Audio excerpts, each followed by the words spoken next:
Plusieurs problèmes sont associés au travail de nuit. La nuit, on demande aux travailleurs d'être actifs au moment où son horloge biologique favorise les rythmes liés au sommeil et de dormir le jour au moment où son horloge biologique favorise les rythmes liés à l'éveil.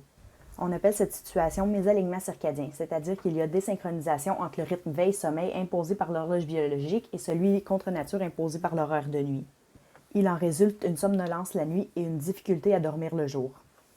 Le principal synchronisateur de l'horloge biologique est le cycle lumière-obscurité. Mais existe-t-il d'autres facteurs chez l'individu ou son environnement pouvant contribuer à une adaptation au travail de nuit?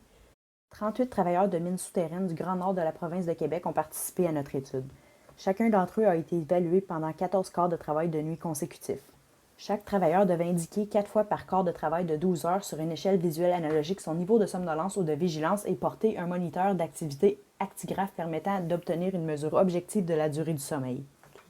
Les analyses ont démontré une diminution des niveaux de vigilance subjectifs durant le quart de travail de nuit. On observe toutefois une amélioration quotidienne des niveaux de vigilance pour les mesures en fin de nuit, suggérant ainsi une forme d'adaptation. Les travailleurs de nuit de notre échantillon démontrent aussi un sommeil similaire aux travailleurs de jour d'une durée de 6h35 minutes.